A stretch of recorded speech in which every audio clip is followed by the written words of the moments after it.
Comenzando la grabación. Muy buenas tardes a todos.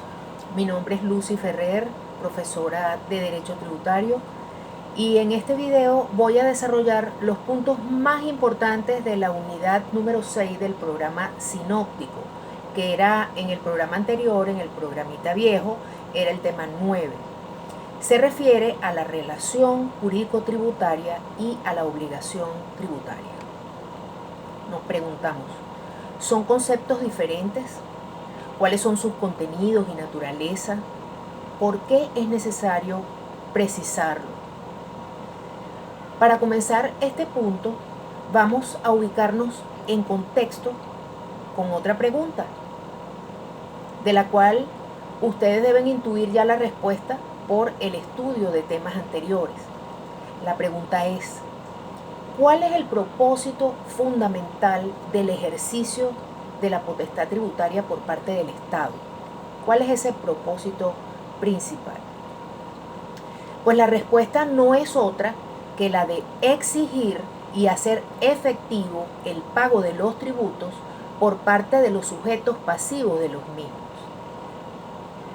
Ahora bien, ante esa respuesta, ante esa realidad, surge en la doctrina una discusión, posiciones discrepantes acerca de cuál debe ser la palabra o expresión adecuada para designar esa vinculación que se establece entre el Estado como sujeto activo y los particulares como sujetos pasivos, si el propósito esencial del ejercicio de la potestad tributaria es hacer efectiva la obligación de dar, que es la obligación de pagar cantidades de dinero por parte de los contribuyentes, aun cuando existen otras exigencias u obligaciones distintas a la obligación de pagar, pero que reconocen el mismo origen, como son las obligaciones de hacer y de no hacer. Entonces surgen con respecto a esto diferentes posiciones doctrinarias. Una primera posición doctrinaria dice que la vinculación o relación entre el Estado y los particulares con ocasión de la tributación debe llamarse simplemente obligación tributaria, que represente la obligación de dar, de pagar cantidades de dinero, en virtud de que esa es la obligación central, genérica o centro del derecho tributario, la obligación en sí. Pues las demás obligaciones de hacer y no hacer son para ellos obligaciones accesorias, simples deberes cívicos administrativos, relegándolas a un segundo plano. Esta posición no es aceptada, pues las obligaciones de hacer y de no hacer son obligaciones independientes de la principal, establecidas expresamente en el Código Orgánico Tributario con sus respectivas sanciones por su incumplimiento, de manera que no siguen a la obligación principal, que es la característica de las obligaciones accesorias. Fíjense que una obligación accesoria en esta materia es la establecida en el artículo 66 del Código Orgánico Tributario, que es la obligación de pagar intereses moratorios cuando el sujeto pasivo no ha cumplido con la obligación principal en el plazo establecido en la ley. Y como podemos observar, esta también es una obligación de pagar. Luego surge una segunda posición doctrinaria que sostiene que la obligación de dar ciertamente es el vínculo principal y por tal razón opinan que así debe llamarse la vinculación, pero también reconocen que las obligaciones de hacer y de no hacer son igualmente importantes porque colaboran en la determinación del monto o quantum del tributo y en la efectividad de la recaudación, de manera que ellos las denominan obligaciones paralelas. Esta posición tampoco es aceptada, porque en el marco de la clasificación de las obligaciones no existen las tales obligaciones paralelas. Existen efectivamente las obligaciones de dar, hacer y no hacer, las obligaciones conjuntas, alternativas, facultativas, mancomunadas, puras y simples, condicionadas a término, entre otras, pero no existen obligaciones paralelas. Por último, una tercera posición sostiene que la vinculación entre el Estado y los particulares como consecuencia del ejercicio del poder o potestad tributaria, conceptos que tienen sutiles diferencias entre ellos, debe llamarse esa vinculación relación jurídico-tributaria, contentiva de los tres tipos de obligaciones: de la obligación de dar o de pagar cantidades de dinero y de las obligaciones de hacer y de no hacer, todas perfectamente diferenciadas y en el mismo orden de importancia, aunque el fin de todo el proceso tributario sea hacer efectivo el pago de la obligación sustantiva o material, que es la obligación de dar o de pagar cantidades de dinero. Esta posición es la posición generalmente aceptada.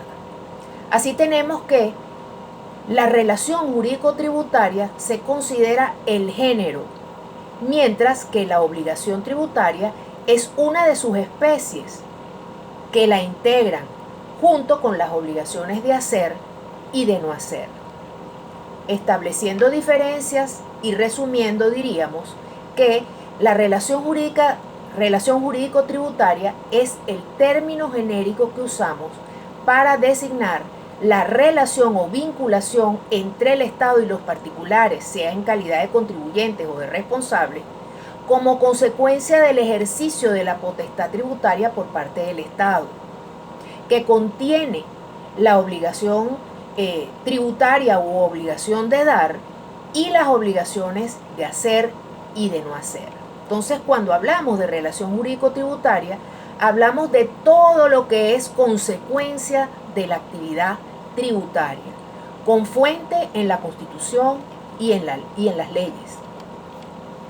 En cambio, cuando hablamos de obligación tributaria, hablamos de una de las especies contenida en la relación jurídico-tributaria, definida legalmente en el artículo 13 del Código Orgánico Tributario como el vínculo personal entre el Estado y un sujeto pasivo específico, que nace cuando ese sujeto materializa o realiza el presupuesto de hecho previsto en la norma, en la ley, denominado en esta materia hecho imponible. Ese es el presupuesto de hecho de la norma tributaria.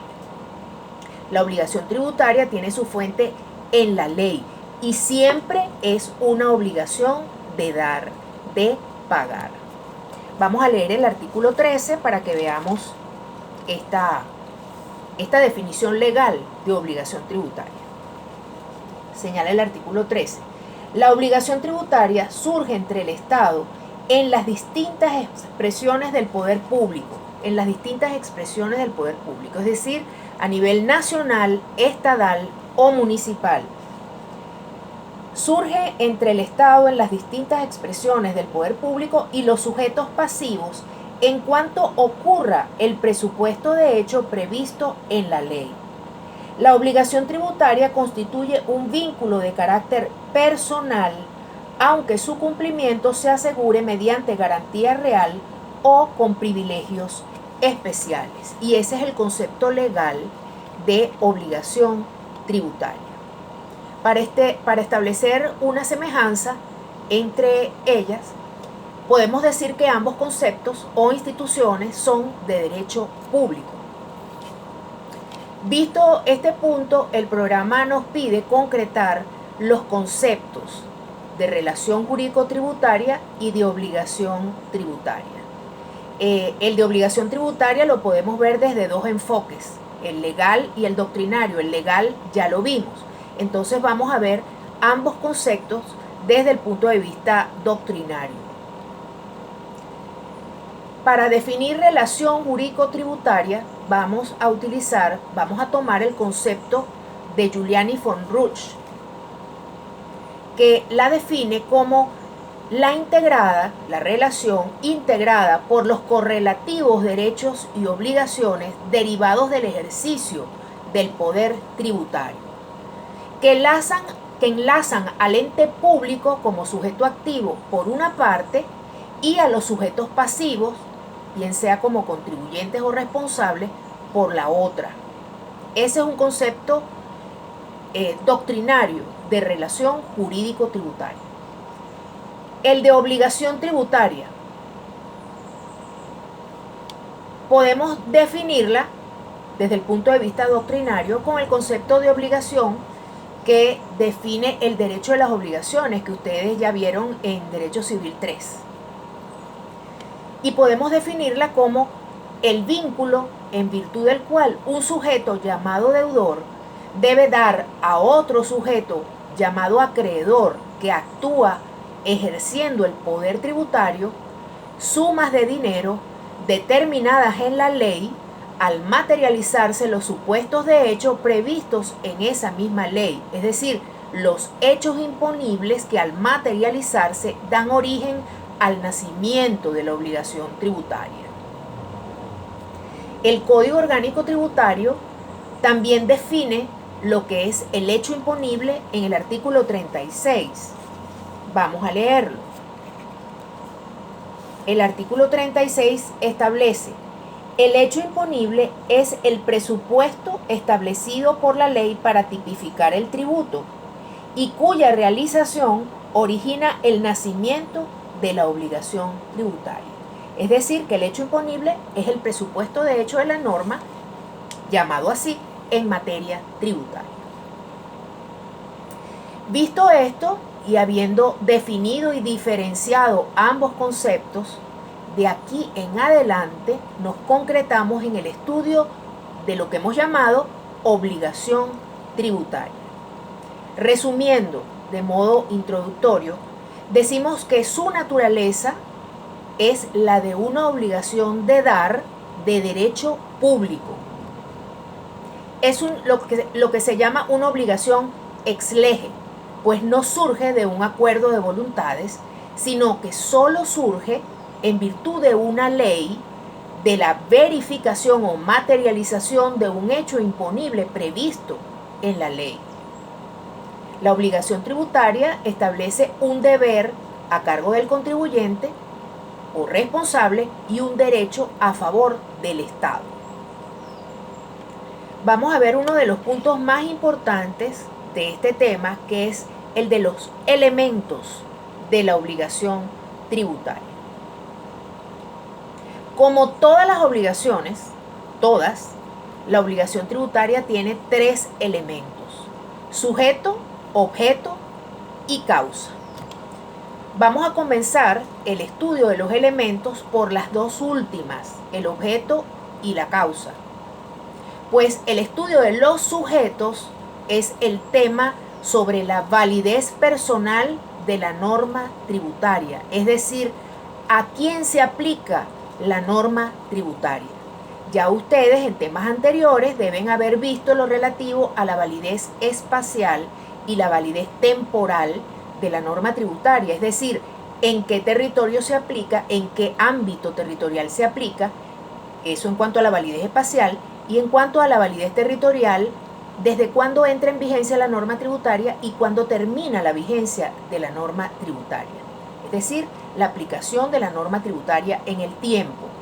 Nosotros, luego de haber visto de sus elementos el objeto y la causa, vamos a estudiar detalladamente esto de los sujetos como elemento de la obligación tributaria. Entonces, en cuanto al objeto, el objeto de la obligación tributaria es la prestación. Cuando hablamos de la prestación, hablamos de una conducta. En esta materia, la conducta que debe realizar el sujeto pasivo es dar cantidades de dinero, pagar el tributo. Eso con respecto a la prestación, al objeto. Cuando hablamos de la causa, la obligación tributaria tiene una causa material y una causa formal. La causa material es la realización del hecho imponible. Esa es la causa de su nacimiento. Eso la da origen. La realización del hecho imponible, la materialización en la realidad del presupuesto de hecho previsto en la norma. Pero también tiene una causa formal. La causa formal es la consagración en la ley fiscal por parte del legislador de determinados hechos económicos como materia imponible, es decir, como materia objeto de gravamen o de imposición, de obligación de pago de tributos. Visto esto, visto el objeto y la causa, tanto material como formal, vamos a entrar en el estudio de los sujetos. Aquí yo quisiera colocarles una presentación para que ustedes tomen captura de pantalla de una de las láminas y guarden ese esquema. Es muy importante que lo hagan así. Esta es la lámina sobre los elementos de la obligación tributaria. Ahí tenemos sujeto activo, sujeto pasivo y la clasificación de los sujetos pasivos como contribuyentes y responsables. Los contribuyentes pueden ser ordinarios y especiales y los responsables pueden ser directos o solidarios. También clasificándose los directos en agentes de retención y agentes de percepción. Yo espero que hayan podido tomar la captura de esta lámina. Continuemos entonces con la clase. Cuando hablamos de los sujetos, en primer lugar, sujeto activo, definido en el artículo 18 del Código Orgánico Tributario, que establece: es sujeto activo de la obligación tributaria el ente público acreedor del tributo. O sea que el sujeto activo siempre es el Estado, en cualquiera de sus manifestaciones, tanto a nivel nacional como estatal como municipal.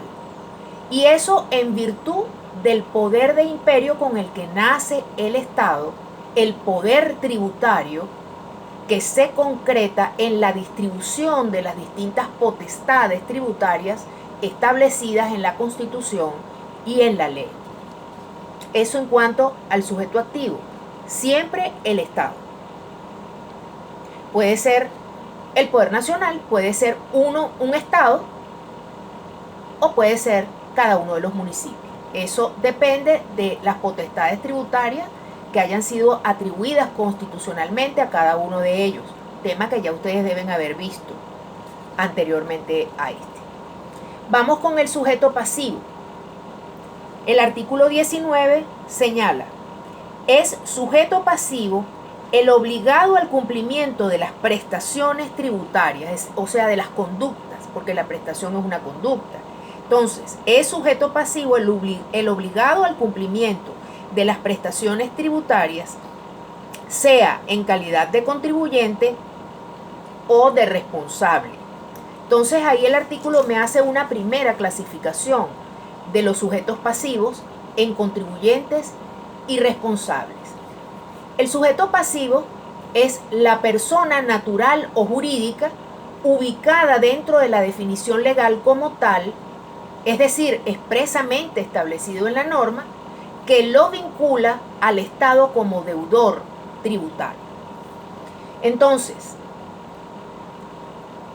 de acuerdo a la primera clasificación, los contribuyentes están definidos, señalados en el artículo 22 del Código Orgánico Tributario, que establece: son contribuyentes los sujetos pasivos respecto de los cuales se verifica el hecho imponible, es decir, el señalado en la ley llamado a verificar el hecho imponible.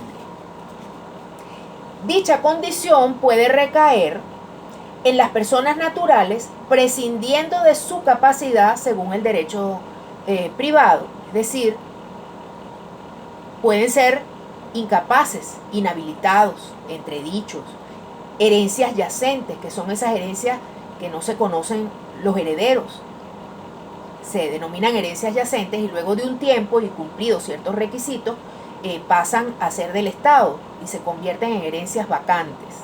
Entonces, personas naturales prescindiendo de su capacidad. En las personas jurídicas y en los demás entes colectivos a los cuales otras ramas jurídicas atribuyen calidad de sujeto de derecho. En las entidades o colectividades que constituyan una unidad económica, dispongan de patrimonio y tengan autonomía funcional. Sociedades de hecho pueden ser. Estos contribuyentes pueden ser ordinarios o especiales. Contribuyentes ordinarios somos todos, hasta que la administración tributaria nos califique como contribuyentes especiales. Porque, ¿qué son los contribuyentes especiales? Son aquellos que han sido expresamente calificados y notificados como tales por la administración tributaria, atendiendo al nivel de sus ingresos brutos anuales, según la gerencia de tributos internos de la región de su jurisdicción. Esos son los contribuyentes especiales. Entonces, contribuyentes pueden ser ordinarios o especiales, definidos y señalados expresamente en el artículo 22 del Código Orgánico Tributario. Responsables, definidos en el artículo 25 del Código Orgánico Tributario.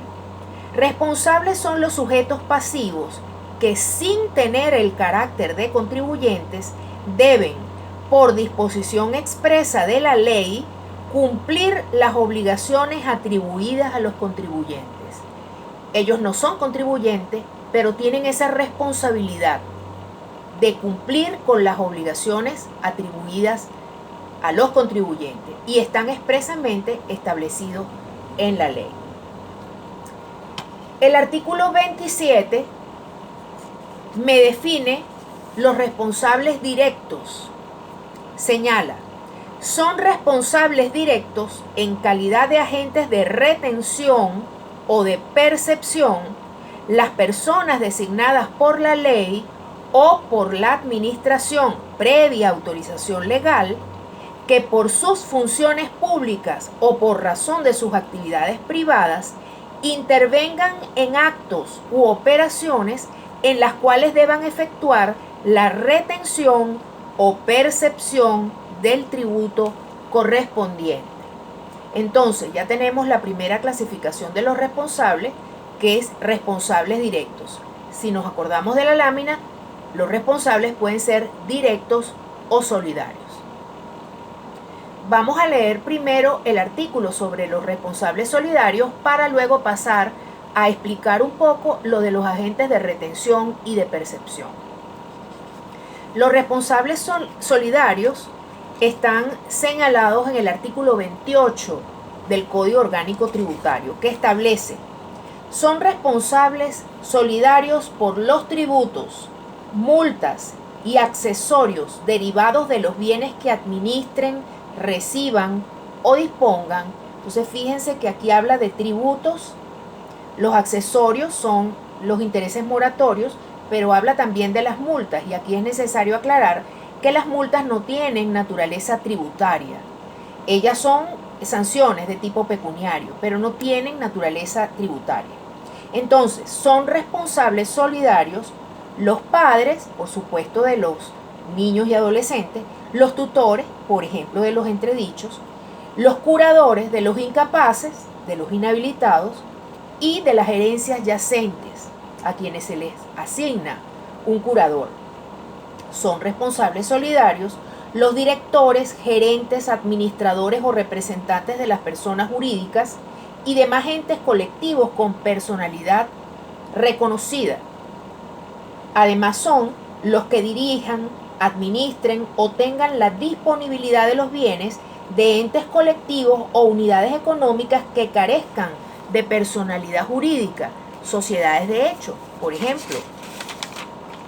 Los mandatarios respecto de los bienes que administren o dispongan. Nosotros los abogados, cuando nos dan un poder. Los síndicos y liquidadores de las quiebras, los liquidadores de sociedades y los administradores judiciales o particulares de las sucesiones, los interventores de sociedades y asociaciones, los socios o accionistas de las sociedades liquidadas y los demás que conforme a las leyes así sean calificados. Igualmente el artículo 29 señala que son responsables solidarios los adquirentes de fondos de comercio y son solidarios con los vendedores de los fondos de comercio, de manera que la administración tributaria respecto de las deudas tributarias, de las obligaciones, puede ir o en contra del contribuyente o en contra del responsable solidario, porque esa es la característica de la solidaridad. Vamos entonces a detallar un poquito lo relativo a los agentes de retención y de percepción y a dar algunos ejemplos para que eso quede claro. En cuanto a los agentes de retención, son los expresamente establecidos en la ley con esa cualidad, como es el caso, por ejemplo, de las empresas que según lo dispuesto en la Ley de Impuestos sobre la Renta deben efectuar retención de este impuesto a los trabajadores bajo relación de dependencia que cumplan con los requisitos para ser sujetos pasivos de este tributo para enterarlo posteriormente al Tesoro Nacional. Otro ejemplo es el registro público, que se designa así como agente de retención porque en base a sus funciones públicas, las empresas es en base a sus actividades privadas, el registro es en base a sus funciones públicas, está en posición de hacer la retención del tributo. Por ejemplo, el registro inmobiliario, designado así en la Ley de Registro Público y del Notariado, respecto al impuesto a las transacciones inmobiliarias, que es un impuesto municipal y que debe enterar posteriormente al Tesoro Municipal. Eso en cuanto a los agentes de retención. En cuanto a los agentes de percepción, son las personas designadas por la Administración Tributaria previa autorización legal como agentes de percepción, como es el caso de los municipios que por disposición de la Ley Orgánica del Poder Público Municipal pueden designar agentes de percepción en el caso, por ejemplo, uno de los ejemplos, del impuesto inmobiliario, cuyo sujeto pasivo como contribuyente es el propietario del inmueble.